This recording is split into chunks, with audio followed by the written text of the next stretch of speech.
Hello, class. My name is Cesar Infante Guerra, and today I will be talking about access and insecurity as Canvas Day 3 prompt is said. Today I'm going to identify 2 points for clarification on Assembly Bill 1818.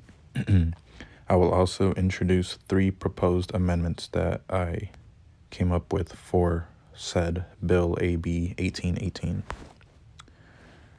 So, 2 points of clarification that I wanted to discuss. The first one was probably the most obvious.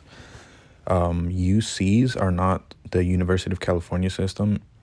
It is not mentioned at all throughout the Assembly Bill, and the Assembly Bill has been amended 4 or 5 times now. So, throughout the entire litigation process, the UCs have not been included in. I can only think it could only benefit potentially eligible students that probably are going to struggle in the future financially, and I can only think that this would only be a beneficiary to the UC system should it be amended.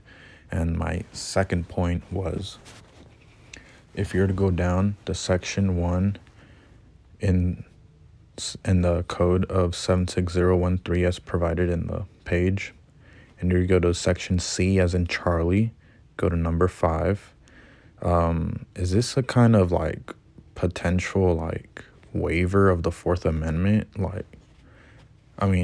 If a student who's already under financial duress like unknowingly like gives up his Fifth or Fourth Amendment of unreasonable search and seizure, it's kind of like, it's really unconstitutional. So I think there has to be like some type of waiver form in order for that to go through, because that's not good.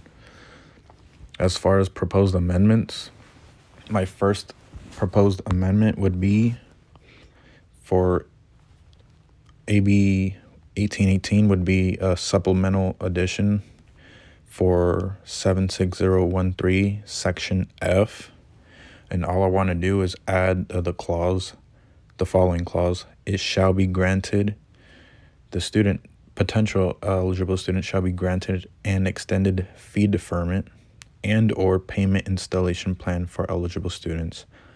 I think this is really going to help those students who are under serious financial hardships, just kind of ease their mind for a bit, and also give them that time that they would have been using for other things, for like gaining employment or gaining housing or regaining a foothold in society, whatever it may be. But it only helps the student, and at worst, I don't think anything bad can happen from extending fee deferments and or extending payment installation plans. My second proposed amendment would be under 76013. If you were to go down to section K as in kangaroo, I think this proposed bill should remain in effect indefinitely until otherwise lawfully repealed. And by that, I mean, this is only like, as the bill as constructed, it is only a Band-Aid solution when we should be having like solutions to kind of a larger growing problem. So going back to the video, it said about 10 to 15% of like college community students or something were at risk or were homeless. So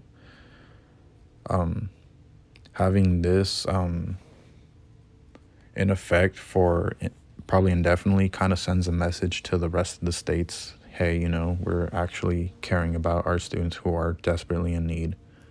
And for my third proposed amendment, if you're to go down to section in 76013 under the AB 1818, if you're to go to section F, I just wanted to add a further state reimbursed credit for suitable housing for these potential eligible students. So the state is already trying to reimburse what they can from what the CSUs are on the pilot programs, what they're going to spend on.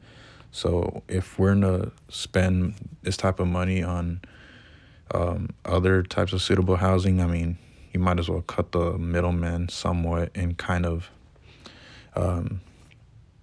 give the universities credit, so to speak. So even if they don't have, like, let's say the initial state funds or county funds, whatever it may be, to initially house those eligible students who may not or may get initially these other suitable housing units, and they should just be offered credit, which would be further down the line reimbursed by the state. And that is all. I hope y'all have a wonderful day.